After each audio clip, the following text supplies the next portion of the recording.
All right, we're going to go ahead and get started. So welcome to It's Electrifying, powering our buildings without fossil fuels.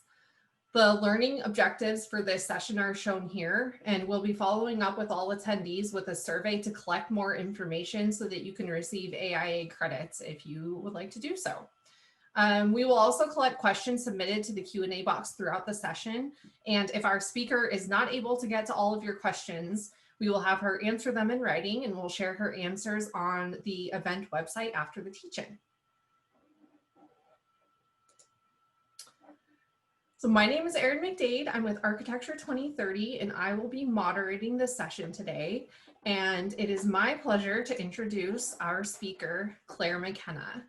Claire is a senior associate at Rocky Mountain Institute, where she researches the techno-economic case for building electrification in the US. By developing tools to advance knowledge and fostering collaborations across industry, municipalities, and utilities, Claire supports RMI's goal to eliminate the use of fossil fuels in buildings by 2040. All right, Claire, session is not concluded. We are just getting started. Claire, I am going to let you get your presentation ready to share, but before that, I am gonna start us off with a quick poll. So while Claire's getting everything up. Yeah, great. So there's a bunch of folks on the line who are looking for more information on the technical considerations of electrification. And so you are in the right place. And for the folks for whom it's all new, I hope to introduce the topic and let you know a little bit about what I do. Okay, so let's get into it. So it's electrifying, exclamation point or question mark, as we will kind of find out as we go. Okay. Am I going to get a lot of advances? Okay. So for this talk, it's just about a half an hour. Thanks for joining me. I guess I'll just, Erin introduced me briefly. I'm located in Colorado in the Rocky Mountain region of the United States. And so it's just about 1 a.m. for me. So thanks for joining, and I'm happy to be here to talk about this topic around which I work pretty deeply. So building electrification. This is I call this the biggest industry change I didn't see coming. I've been working in the industry for 10 years, starting out as a building engineer, designing commercial buildings and large scale residential multifamily. And you know, I've worked with policymakers and architects all around the country in the United States. And I have to admit that when we first started getting requests for all electric buildings from the city planning department in Boston, where I was working about 2 years ago now, I was completely caught blind. Like I didn't know what the priority was for building decarbonization, even though I had worked in the sustainable building industry for that amount of time. So I wanted to, you know, bring this topic to you and kind of introduce this, starting off kind of in the language of climate and kind of environmental action. And so we're all geared up to eliminate all fossil fuel combustion in buildings by 2040, and do half of that progress in the U.S. By 2030, and that is our sort of U.S. climate aligned building sector target for decarbonization. So that's kind of what we're talking about when we talk about why this is so important. Is this larger goal? So here is essentially the precipitous fall of carbon emissions that we are planning for and gearing up for when we think about how the building sector is going to change in the United States and frankly in the world for any of those countries who have and states who have committed to the Paris Agreement. They're in the United States, while there is sort of dubious federal action around climate, we have greater than 200 cities and states within our country that have committed to a "We Are Still In" campaign, and so have you know, we'll be sort of following the climate sector targets for this. So essentially, the market is still very much in development and headed towards that precipitous fall. So as we kick off what the technical considerations are for building electrification, we have to think about 3 regional considerations. Essentially, we're talking about heating climate. So this is areas of the world where heating is required at some point throughout the year. You know, it makes a lot of sense that, you know, for those more tropical and subtropical regions, there isn't heating done. And so when we think about fossil fuel combustion in buildings, it's really those heating areas. And for the Asia region, you know, certainly we're talking about China and sort of up into the northern regions heading towards Russia. And Beijing, I know we're kind of focused on the Beijing time zone. And so that, you know, anywhere where heating is done is an area of focus for building electrification. And we'll talk about how new buildings and existing buildings can be retrofit to meet those goals. When we try to understand why building electrification is sort of like an environmentally feasible or environmentally preferable approach to heating, as opposed to burning fossil fuels in buildings for heat, we have to look at 2 components. One is the heating efficiency of the technology. And so one of the major ways that we talk about building electrification is through heat pumps. And so for those of you folks who are in the building industry and sort of had this general concept of heat pump, I'm going to kind of break it down here. So we think, when we think about efficiency of this technology, we look at the COP, the coefficient of performance. And this is some data that I published in June through RMI that looks at the heating performance of various different cities in the United States, each representing sort of a different kind of climate zone. And so trying to represent the fact that on an annual basis, the heating energy is much lower for a heat pump system than for just burning natural gas in the building. And so for our coolest climate here in Minneapolis is up far north in the central of the country, that has the most heating and the most severe climate, and that has just about 2.5 times greater efficiency than just burning natural gas for heat. Whereas in Los Angeles, which is very, you know, I wouldn't call it tropical, but well, you have palm trees. It's quite warm and sunny, and does not get very cold at all. We see efficiency gains of upwards of 4 times compared to burning natural gas. So that's just the first component of whether or not we can understand heat pumps to be an environmentally favorable approach, and by that I mean will result in an overall reduction in carbon emissions. So the other component of whether or not the heat pumps are environmentally favorable is whether the grid emissions of the electricity actually has a low enough greenhouse gas component. And so what we can see from this map of the analysis that I conducted with my colleagues in the United States is that in just 2 of our states, it is not favorable from an emission standpoint to switch to a heat pump today. And so this kind of represents the call to policymakers to kind of implement policies that allow for greater uptake of technology. And I present this to sort of show you kind of the direction that the market is moving and the types of information that we're using to prove the case that in the United States, this is an environmentally feasible and favorable approach to heating. Now, focusing a little bit more on the Asia region and China in particular, I want to note that that the study that I conducted here in the U.S. and what I would advocate for folks interested in this in their own regions is to consider a future-looking grid emission scenario. And so when we think about whether or not there's a good environmental proposition for heat pumps versus burning fossil fuels directly, we have to think about the efficiency of the device, but also the emissions intensity of the electricity coming in. And so if we just account for the 2020 or even the backward looking emissions of the grid, then we won't we won't capture the full benefit of switching to a heat pump. And so this is a really important part of this analysis that I think is often missed, at least in the US, when I look at folks doing this research. Another component to electrification is this concept of a thermal district heating loop. And I think this is really important because, you know, I think a lot of folks right now are thinking about electrification as like an electric only approach and sort of like a individual building approach. But this concept of district thermal heating actually has a lot of promise, especially in the regions around the world that have fossil fuel free heating resources, especially geothermal heating.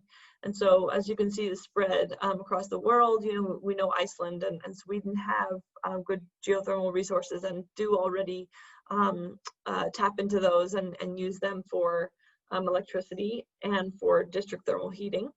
Whereas China is farther back, and so, you know, this kind of represents a gap and a question about what the best approach would be. So this is something to kind of keep track of as we think of what the solutions could be, both for converting large districts to fossil fuel free heating and individual buildings. Okay,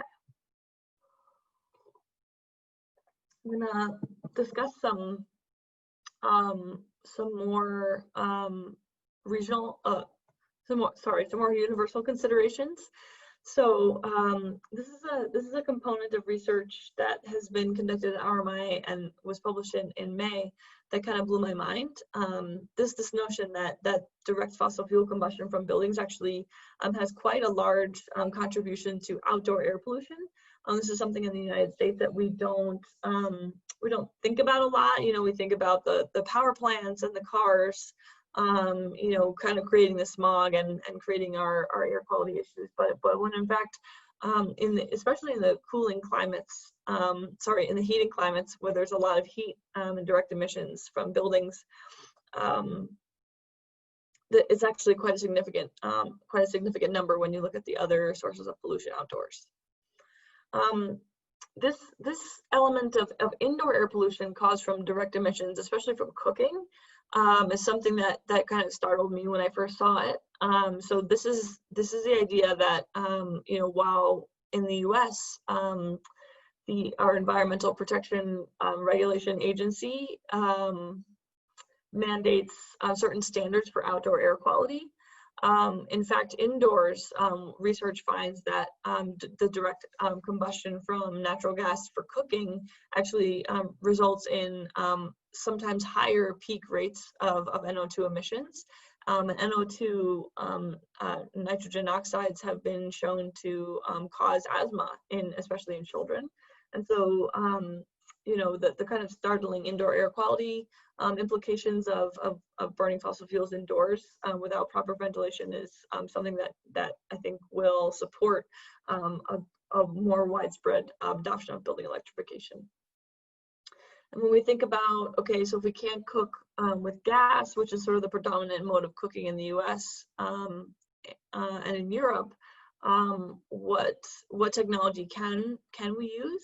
Induction cooking, I think, which actually is much more widespread in Asia, it's really just starting to come over here. And I don't think that, you know, in my mind, this market is just waiting to kind of blow up. And I would really advocate for anybody who's interested in, you know, looking for a new role or a new sector to play in. I would definitely vote for induction cooking. So essentially, what this shows is that that the induction stove heats up just as quickly as the other technologies, but actually doesn't overshoot the boiling temperature when you're boiling water. Whereas the electric resistance and the gas burner actually provide too much energy and then have to ramp down. And so there is an inherent efficiency to induction cooking. And there's also the component of not actually getting hot on the surface. And so I think looks pretty favorable when we think about an option for transitioning away from gas. You know, even as we kind of tout the benefits of heat pumps and other technologies that are refrigerant based to sort of look to the promise for building electrification, there is some pretty startling information about the global warming potential of the refrigerants that are used in that technology. And I know this is an area of research and development around the world right now.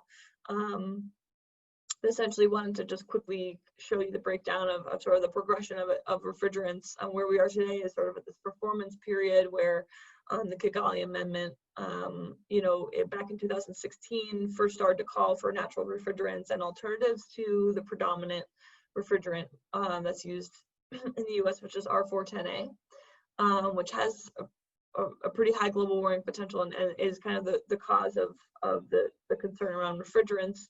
The natural refrigerants here, like CO2, which I know is used much more widely in China and Japan, and is coming over here for some one-off technologies like central domestic hot water boilers. I've heard may come over with CO2 refrigerants in the next couple of years.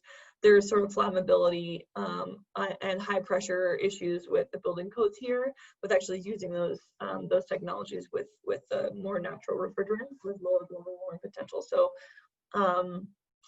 this is sort of an area of concern that I think is going to hold us back when we try to plan for the widespread and rapid adoption of heat pump technology. What I would advise for folks that are getting into this or want to learn more is thinking about how refrigerant leakage works in HVAC systems, especially for the commercial building systems that are field installed. Unlike a package system, which has all the components factory installed and sort of like factory injected,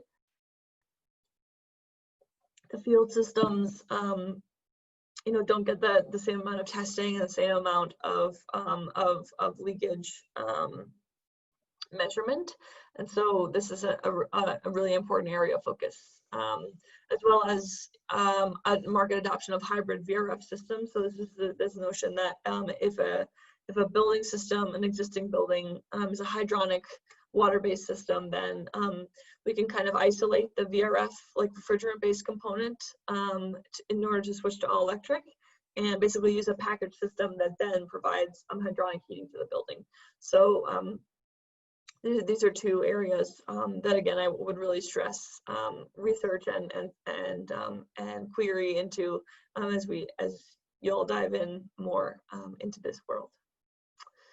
Okay, so I'm gonna talk about my experience with building electrification in existing buildings and kind of highlight some recent research that's come from RMI. I think that you will find pretty interesting because it kind of talks about the scale that we need to see around the world and in this space.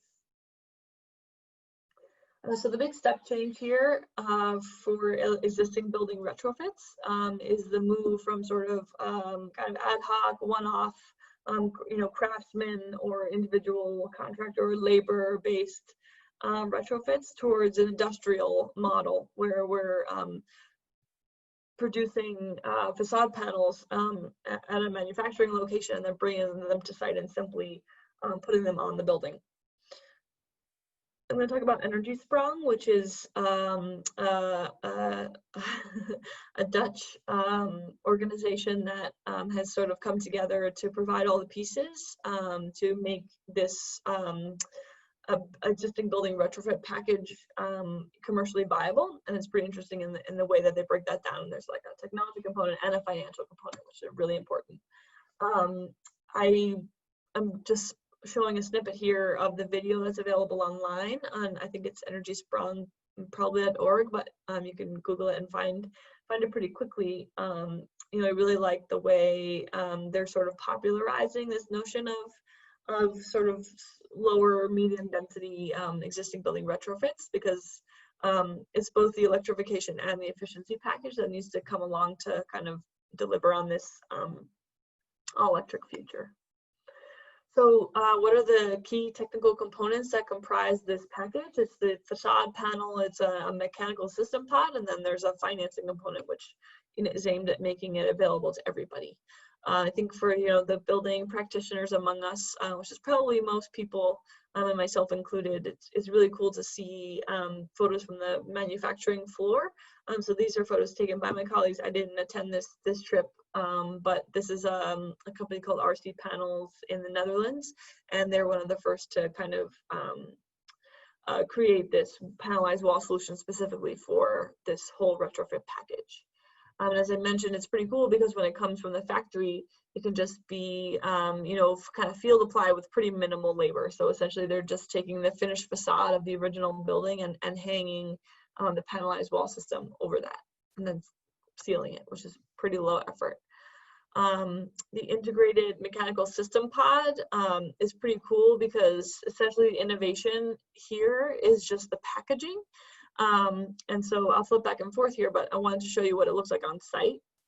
Essentially, you know, it's pretty plain in this context here, in this application, but it gets delivered on a pallet, and then has all of these components which are, you know, industry standard and readily available today. So everything from the inverter to the heat pump for the water heating and space heating, and then the energy recovery ventilator are all packaged together to kind of deliver this. So that's the electric component that I think, you know, is kind of missing today in the complexity that we look at when we think about existing building electrification.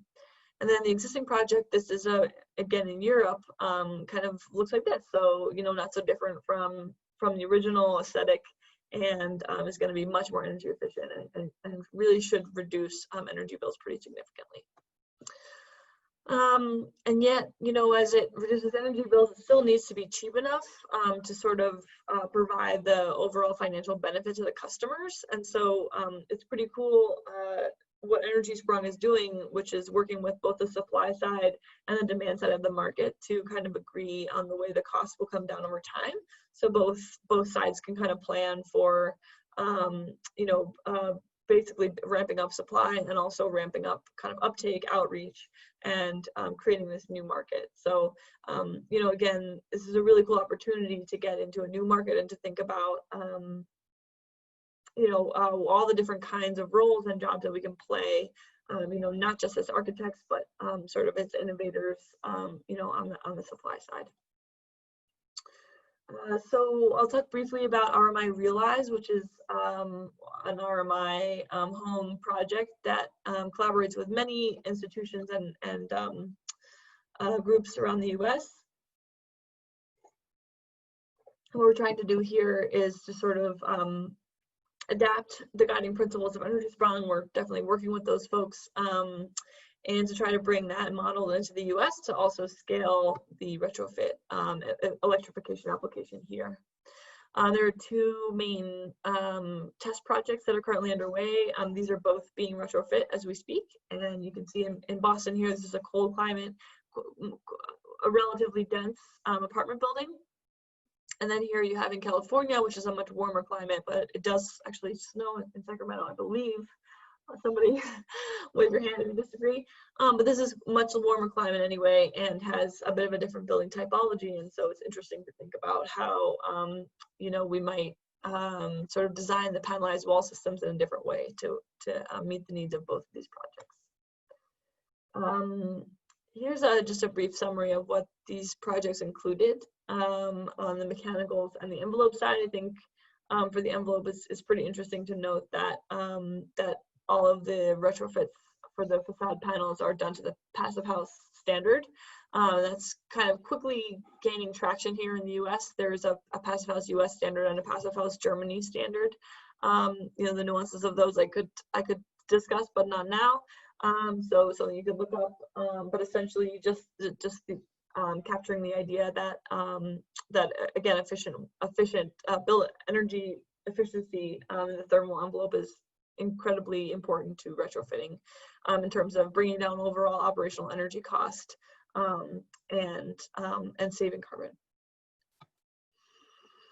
Here's something I thought was really interesting as kind of a takeaway from the Realize project that just points to the complexity of what it's going to take to like create these markets for electrified retrofits. This is a breakdown of all the different heating system types that were found in this study in California. And each line here represents a different city, which is essentially like, because California is so big, I mean, can anybody say like how many miles? It's too late for me to think of how many miles it is north to south, but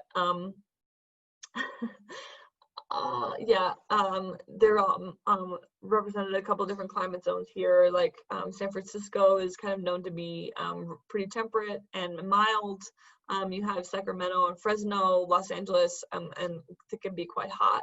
And you can kind of see across these, even within one state in the U.S., we have quite a range of heating systems. And so to think about not only the complexity of the facade retrofit, but of the heating system and how do we pair those, that's sort of what the challenge is for this project. Okay, so I'm just going to wrap up by talking about new building electrification, and then we will have some time for questions, which is excellent. I can't wait to hear where you're coming from and what your questions are. So in new building electrification, we're looking at basically banning the use of natural gas and other fossil fuel combustion means in new construction, so not including any means of combustion at all. And in the US, we have 3 cities that have created laws to ban the use of natural gas, so not allowing developers to use natural gas. You know, in California is where it started, and then within a year, we saw 2 more.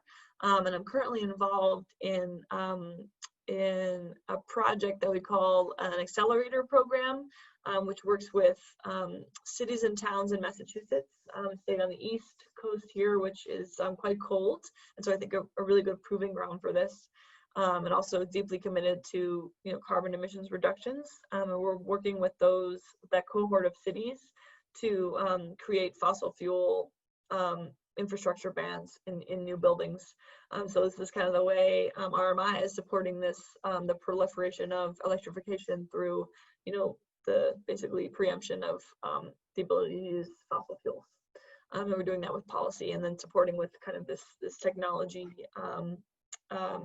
analysis.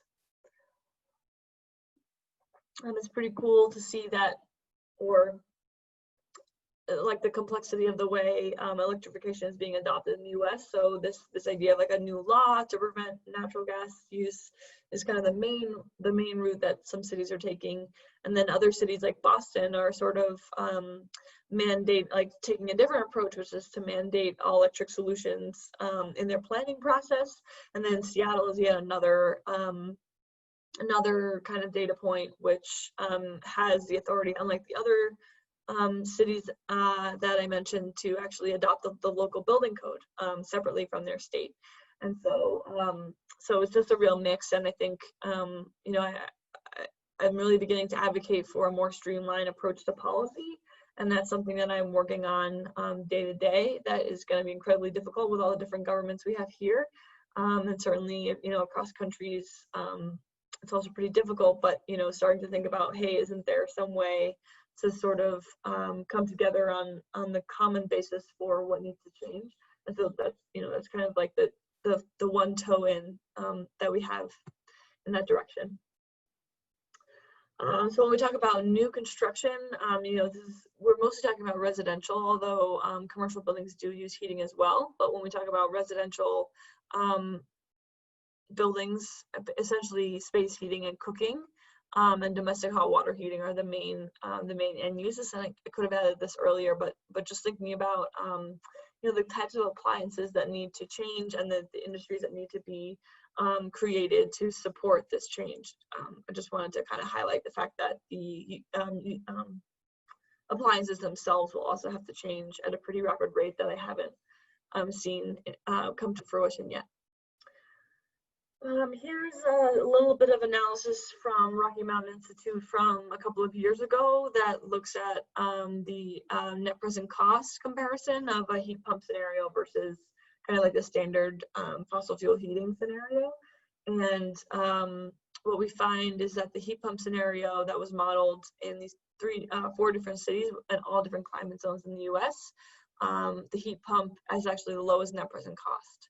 which is pretty exciting. And I think, you know, when this research came out a couple of years ago, it caught a lot of attention.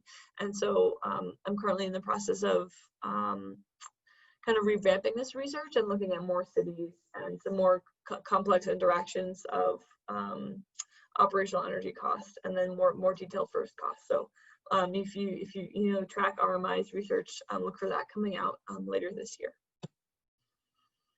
And then I'm just about to wrap up here, so we'll have about 10 minutes or so for questions. But wanted to kind of just highlight what the barriers that I see to full commercial adoption of electric buildings is. And when I say commercial, I'm kind of talking about like, you know, a market large enough, both in existing building retrofits and new construction, to actually create the change that we need to see for the climate goals.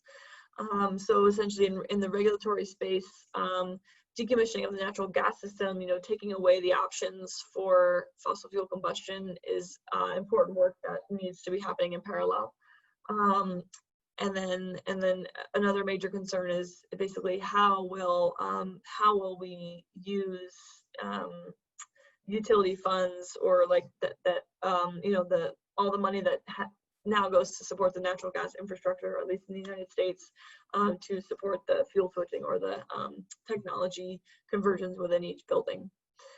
For the market, I think that there's an incredible lack of consumer awareness. Like both occupants and building owners are not really sure what they're getting when we talk about building electrification. And so I think we have to educate ourselves so that we can kind of provide more helpful information about what's coming. I think the contractors, although they're, you know, potentially could be more knowledgeable, are often not, and are often pretty risk averse and don't, you know, don't want to take on a new system that they've never worked with before, and often can kind of, you know, charge a lot more for a system that they haven't worked with before, especially if it's like refrigerants, more complicated. So that's something that I've seen in the building industry that definitely concerns me when I think about scaling. And then lack of clarity in refrigerant regulation. So this concept that, like, you know, if we install a certain kind of refrigerant today, will there be laws coming out that would require us to change in the future? And that's another big money hole or risk that owners have to face. And then lastly, you know, this is kind of top of mind for me. There are major equity implications of building electrification, and we have to make sure that we understand, you know, or we do the research needed to understand the unintended consequences of electrifying existing buildings, and creating new building stock that that could potentially, you know, raise energy cost, or you know, or often it seems that the systems of policy that we have might actually fail to reach some of the folks that maybe, you know, are living in poverty and can't pay for this kind of conversion. So we have to keep this at top of mind as we start to build programs and build buildings that that are useful for all people in society. And I'll close by talking about, we're just presenting this quote that that I read recently in an article from Sarah Neff, who leads the sustainability efforts at Kilroy, which is an international developer. And she says there's really no reaction from tenants or buyers about electric systems. People don't even know it's electric. They just want a comfortable space. And so just kind of put this up here to say, hey, you know, like, is this as big of an issue or a concern as we're making it to be? Like, maybe we can just learn how, as building practitioners, to make this change. And then it's not like we don't have to tell people, but like, we just have to provide it in a way that like still meets the needs of the customers and the clients. And I think that's incredibly possible, and we're seeing it already today. So thank you very much for your time, and we'll take some questions. Thank you so much, Claire. That was fantastic. Why don't you go ahead and stop sharing your screen, and we can get started looking at talking about some of the questions together. So the first question that came in is, and you might not have an answer to this, but do you have Do you know what applications or equipment use CO2 as a refrigerant in China and Japan? Yeah. So the biggest one is central domestic hot water heating. And so this is the idea that instead of like an individual tankless heater for hot water in an apartment building, you would have a large system providing hot water to all the units.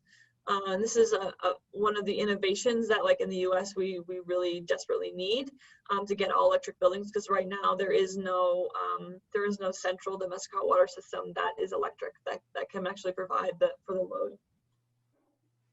All right. The next set of questions, I think you're used to getting these questions. Can you talk both about at an individual building level and a grid scale, what the implications of electrification are from a demand perspective and a load perspective? Yeah, it's a really important question. I like to kind of talk about it at the grid scale first, because I think it requires us to do kind of a step change in thinking. Like, it's not just that we're going to be electrifying buildings and keeping everything that we have today. We have to also couple that with deep energy retrofits and making sure that we're reducing energy through the thermal load on the facade. And also, so there's this kind of like demand side reduction in load, and also in kind of the way we use energy. So a lot of us, I would say, use an excess energy than what we need. Like, I'm sitting here in my house with like many lights on, and yes, it's at night and I'm trying to present to you all, but like, we have to start thinking about how our behavior, plays into this larger transition. And then I'll talk about on the grid side, there has to be a more flexible grid, and there has to be more flexible resources. And, that is going to be paired obviously with more renewable energy, but essentially how the grids are structured today, I mean, it's essentially 100 and 150-year-old technology that isn't actually as flexible as needed to take on the full gain and peak load from heat pumps. And so essentially we won't be adding all of the heating load of the heat pumps, because we'll reduce some with efficiency, but then we also need the flexibility on the grid. And so we have to think about the whole system as a package, and we can't just be kind of afraid that we're adding load and therefore say that we can't do it. That makes sense. Okay, so a question here about the idea of this kind of these pods or these packages that my assumption is that they can really decrease costs and decrease the amount of time in there, and so not just at an individual building level, but like at the whole city and country level, you could imagine that this could significantly speed up the electrification process. The examples you showed are pretty type specific and region specific. What do you think about the viability of that strategy in other parts of the world? Yeah, I think I love that question, and this is the first region where we've heard the question, and that's awesome. I think that it is, while what I've shown is maybe climate specific, and in terms of what you would actually put in your pods, again, the real innovation is the packaging and the manufacturing. And so it's like, can we create the supply chains and the businesses essentially to provide this service, and then can we provide the sort of like demand side businesses that are going to talk to homeowners that are going to kind of go out and do this outreach, similar to the way solar scaled, although solar is behind the meter solar is not as climate dependent. It is pretty site specific, and so it's sort of this notion of like, we had to mobilize, like the way I saw the solar industry develop in the United States, like in the last 10 years, we had to mobilize so many different parts of the supply chain and the service chain, if that's the term, to make that happen. And so, yeah, I mean, just as you can have HVAC in any climate that needs it, and that any building that demands it, you can put that technology into this package and deliver that in a really compelling way. And I think that's the scaling solution that we need in every climate. I'll add on to that too, and I'll ask it, and if you don't have the expertise, that's fine. What do you think about including that with financing resources. So it's this really comprehensive package of not just the tech, but also the implementation. And I think that especially speaks to the equity concerns that you were discussing at the end of your presentation. Yeah, did you say financing? Mm-hmm. Yes, absolutely. And that's actually the core tenet of Energy Sprung. I didn't want to get into the non-technical components of it too much, but it really does, the financial element of it is absolutely essential, because we know already that we can't expect homeowners, landlords to just take on the cost, with like upfront capital. I mean, it's just not how it works. Like, no one has cash lying around that they just want to give to somebody. So, it has to work in the system of like how financial investments work, and that's absolutely a key element to it. Awesome. So we have enough time. Again, this question always comes up of the cold weather issue, and the perception of heat pumps as being really, again, stuck within that band of geography globally. So can you talk a little bit about that? Yeah, I appreciate that. And this is one of the reasons why I'm up here. I want to make sure that to kind of communicate my experience from the industry, which is that in talking to manufacturers, specifically Mitsubishi and Daikin, which I know are, widespread and providing HVAC in China and Japan and other areas in the region. So they're U.S. reps, but they represent the kind of applications engineering and sales for the company, are telling me that the innovation that's happened, or the R&D change that's happened in the heat pump space over the last 10 years has been in expanding into cold climates. And so what the technology innovation actually is a variable speed drive that has better controls. And so essentially it's tuned, like from a controls perspective, to operate in cold temperature bands. And then it has the heat pumps, the cold climate heat pumps have an electric resistance backup, so that they can provide relatively inefficient, but still like on an overall annual heating basis, actually provide a pretty significant efficiency increase from just burning fossil fuels, like I showed in that US-based slide. And so what I know is that for the cold climate heat pumps, they can provide 90% heating capacity, rated heating capacity, down to negative 9 degrees F. 9 degrees F. And so that's pretty cold, and we know that, like, in the coldest climates in the US, we get down to that temperature for some hours overnight, and the electric resistance can be provided at that time. But essentially the system will still work throughout the year and provide the efficiency that we seek. And it's fossil fuel free if you're using renewable energy. Exactly. Awesome. All right. Well, we do have to end it there. But again, thank you so much, Claire. That was really informative and fantastic, and appreciate you being up at 1 a.m. to give the talk. And thanks everyone for joining this session. The next sessions are starting right now. So go ahead and visit carbon-positive.org, the agenda, and find the next one you want to join. Thanks, Claire. Thanks, Erin. Bye. Bye.